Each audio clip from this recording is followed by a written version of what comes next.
Shalom saudaraku, bersyukur kepada Tuhan kalau kita boleh bersama-sama di dalam menara doa pada malam hari ini. Rasanya belum terlambat, saya boleh mengucapkan selamat Paskah kepada kita semua. Kiranya Tuhan boleh memberkati kita. Mari kita akan mendengarkan kebenaran firman Tuhan, namun sebelumnya kita akan berdoa memohon pimpinan daripada Tuhan. Betapa kami bersyukur kepadamu Tuhan. Kalau kami boleh datang padamu di malam hari ini, kami boleh memperingati bagaimana Tuhan Yesus telah menang daripada maut. Kami bersyukur ya Tuhan. Biarlah melalui pemberitaan firman, kami boleh merasakan satu kekuatan yang datangnya dari Tuhan, bahwa kebangkitan Engkau, Yesus, telah memberikan kemenangan. Di dalam nama Yesus, kami berdoa dan mengucap syukur. Amin. Saudara, kita akan membaca satu bagian firman Tuhan yang diambil dari Yohanes pasal yang ke-20, ayat 24 sampai dengan ayat 29. Tetapi Thomas, seorang dari ke-12 murid itu yang disebut Didimus, tidak ada bersama-sama mereka ketika Yesus datang di situ. Maka kata murid-murid yang lain kepadanya, "Kami telah melihat Tuhan." Tetapi Thomas berkata kepada mereka, "Sebelum aku melihat bekas paku pada tangannya, dan sebelum aku mencucukkan jariku ke dalam bekas paku itu, dan mencucukkan tanganku ke dalam lambungnya, sekali-kali aku tidak akan percaya." 8 hari kemudian, murid-murid Yesus berada kembali dalam rumah itu, dan Thomas bersama-sama dengan mereka. Sementara pintu-pintu terkunci, Yesus datang dan ia berdiri di tengah-tengah mereka dan berkata, "Damai sejahtera bagi kamu." Kemudian ia berkata kepada Thomas, "Taruhlah jarimu di sini dan lihatlah tanganku, ulurkanlah tanganmu dan cucukkanlah ke dalam lambungku, dan jangan engkau tidak percaya lagi, melainkan percayalah." Thomas menjawab dia, "Ya Tuhanku dan Allahku." Kata Yesus kepadanya, karena engkau telah melihat aku, maka engkau percaya. Berbahagialah mereka yang tidak melihat, namun percaya. Saudara-saudara, terkadang manusia ini sangat ironis. Kepada orang yang tidak kita kenal, terkadang kita percaya. Misalnya, waktu kita mau naik pesawat, kita tidak pernah bertanya, siapa pilotnya? Apakah saya kenal atau tidak? Kalau saya nggak kenal pilot itu, saya tidak mau naik. Nggak pernah bukan? Kita bahkan tidak tahu siapa pilotnya. Namun kita percaya dan kita naik di dalam pesawat itu. Kita begitu meyakini bahwa pesawat itu akan membawa kita selamat sampai di tujuan. Ya, kita naik. Tren juga demikian. Kita tidak kenal masinisnya siapa, namun kita tetap naik di dalam tren itu, ya. Maupun naik bus, kita juga begitu percaya dan naik di dalam bus itu sekalipun kita tidak kenal siapa supirnya, ya. Saudara, mengapa kita seringkali tidak bisa mempercayakan, ya, kehidupan kita kepada seorang pribadi yang namanya Yesus? Yesus adalah Tuhan yang sudah bangkit. Kebangkitannya ini menyatakan bahwa Dia adalah Tuhan, dan kebangkitannya menyatakan bahwa maut tidak berkuasa atasnya, kuburan tidak berkuasa atasnya, karena Yesus Tuhan sudah bangkit karena betul-betul Dia adalah Allah. Saudara, di dalam firman Tuhan yang kita baca, ada seorang murid Yesus yang bernama Thomas. Thomas tidak percaya akan apa yang dikatakan oleh teman-temannya. Teman-temannya memberitahukan kepada dia, Thomas, kami melihat bahwa guru sudah bangkit. Saudara, Thomas tidak percaya. Thomas mengatakan, kalau aku belum menyaksikan sendiri, kalau tanganku belum kucucukkan kepada tangannya dan mencucukkan kepada lambungnya, sekali-kali aku tidak akan percaya. Saudara, Thomas adalah seorang yang seperti kita juga mungkin. Ada banyak hal yang kita tidak percaya akan kebaikan dan kemurahan Tuhan yang terjadi di dalam kehidupan kita.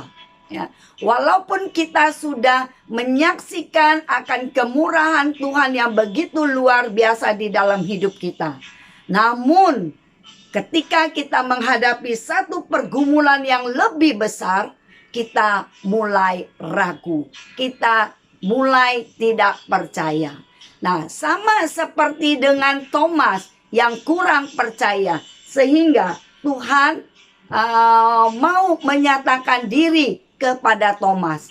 Pada waktu murid-murid dan Thomas sedang berada di dalam ruangan yang terkunci, saat itulah Yesus datang kepada murid-murid dan menyapa dengan kalimat, damai sejahtera bagi kamu.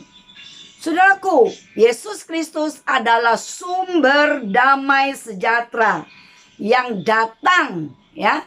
Dia sudah menyatakan diri sebagai sumber damai itu. Sumber damai itu sudah dinyatakan. Dia adalah Allah pemberi damai karena Dia adalah Allah yang hidup. Damai yang Tuhan berikan itu tidak bisa direbut oleh dunia ini. Dunia tidak bisa merebut damai sejahtera yang Tuhan berikan kepada kita.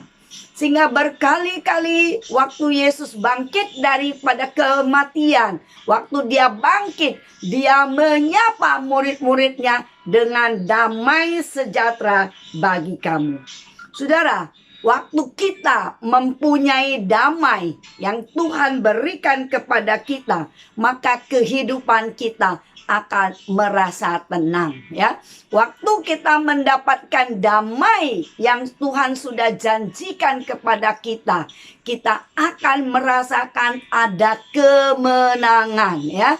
Jadi hanya Allah sumber damai sejahtera itu yang sanggup diberikan kepada kita, dan dikatakan bahwa kebangkitan Kristus itu membuat kita mengalami ketenangan, dan damai sejahtera yang Tuhan berikan kepada kita itu menjadi satu hal yang merupakan kemenangan juga bagi kita.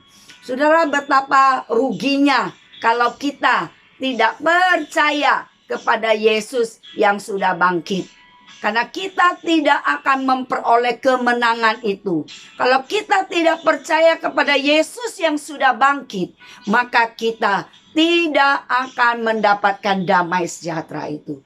Damai sejahtera yang dijanjikan oleh Tuhan, yang Dia adalah Allah yang hidup. Dengan kita percaya kepada Dia, maka damai sejahtera yang dijanjikan oleh Tuhan untuk orang percaya itu boleh menjadi bagian milik kita.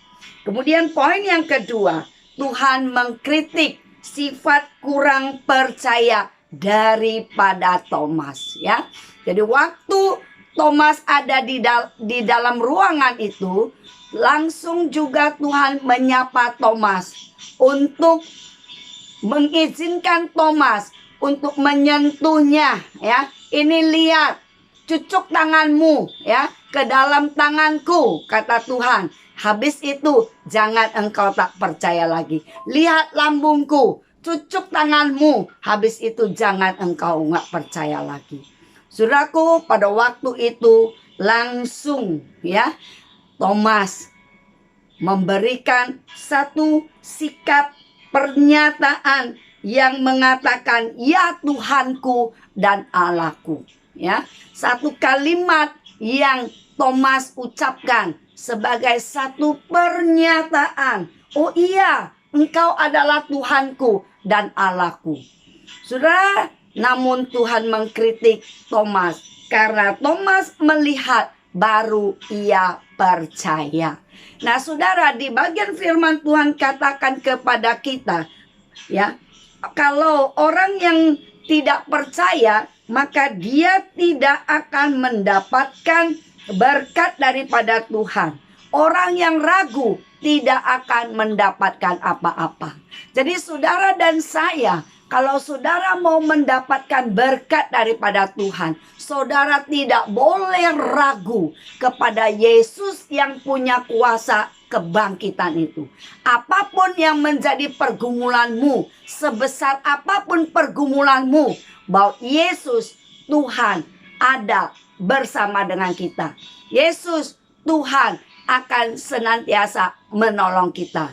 Jadi berkat itu akan tercurah kepada kita ketika kita tidak ragu, ya. Kemudian poin yang ketiga, Tuhan Yesus katakan, berbahagialah orang yang tidak melihat namun percaya. Saudara dan saya adalah orang yang istimewa. Saudara bisa percaya, ya, dan saya bisa percaya sehingga kita ada di saat ini. Oleh karena apa? Karena kita 2000 tahun yang lalu tidak menyaksikan, ya, Yesus yang disalib. Kita tidak menyaksikan Yesus yang sudah bangkit, namun kita percaya. Jadi saudara, Yesus memuji orang yang tidak melihat namun percaya. Saudaraku yang kasih di dalam Tuhan, saat ini mungkin engkau sedang di dalam pergumulan yang begitu berat. Mungkin engkau sedang bergumul akan sakit penyakitmu. Engkau tidak tahu kapan penyakitmu akan sembuh. Engkau bergumul akan keuangan. Engkau saat ini sedang bergumul. Engkau memerlukan biaya untuk pengobatanmu. Saudara, maukah engkau percaya bahwa engkau sudah memilikinya? Karena kalau engkau percaya, maka Tuhan akan melakukan bagian daripada Tuhan. Mukjizat akan terjadi bagi saudaraku. Saudaraku, penyakit apapun, ya, tidak akan membawa engkau atau tidak akan membuat engkau meninggal kalau Tuhan tidak menghendakinya. Kalau engkau meninggal, kalau memang sudah waktunya Tuhan, engkau akan meninggal. Karena setiap kita di dalam antrian menuju ke rumah Bapa. Tetapi sebagai orang percaya, kita boleh meminta kepada Tuhan, Tuhan, ini aku sakit, aku mau meminta jamaan Tuhan. Kalau Tuhan berkenan, Tuhan pasti akan sanggup menjamahnya. Karena kuasa kebangkitannya yang dulu, sekarang maupun yang akan datang adalah sama. Oleh karena itu saudaraku yang kasih di dalam Tuhan, kepada dua golongan orang yang saat ini sedang bergumul akan sakit penyakitnya yang tidak kunjung sembuh, saya mau mengatakan di dalam nama Tuhan Yesus, Tuhan Yesus sanggup melakukan mukjizat bagi engkau. Engkau saat ini yang sedang bergumul di dalam ekonomimu, engkau tidak tahu dari mana uang yang akan datang untuk biaya pengobatanmu. Engkau bingung, tetapi engkau boleh berserah. Engkau boleh meminta kepada Tuhan agar Tuhan menolong engkau. Tidak ada yang mustahil bagi Tuhan. Dia sanggup menolongmu. Mari kita berdoa. Tuhan, Engkau lihat saudara-saudara kami yang sedang bergumul akan sakit penyakitnya mereka. Bahkan mungkin dokter mengatakan bahwa penyakit mereka adalah penyakit yang parah, penyakit yang tidak dapat disembuhkan. Tetapi kami yakin dan percaya, kalau Tuhan mau menyembuhkan, Engkau sanggup untuk menyembuhkan. Karena Engkau adalah Allah penyembuh. Engkau punya kuasa. Kebangkitanmu daripada kematian menunjukkan Engkau adalah Tuhan.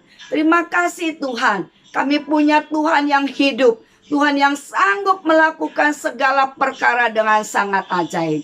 Tuhan, kami juga berdoa bagi mereka yang saat ini sedang bergumul akan keuangan. Mereka tidak tahu dari mana mereka mendapatkan biaya-biaya untuk pengobatan mereka.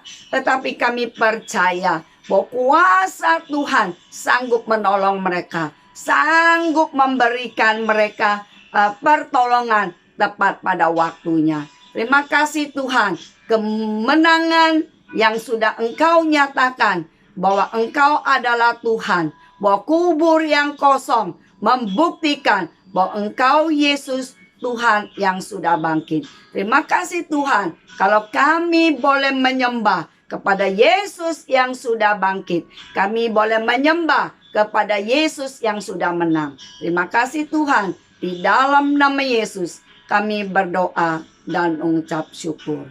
Amin. Kiranya Tuhan boleh memberkati kita.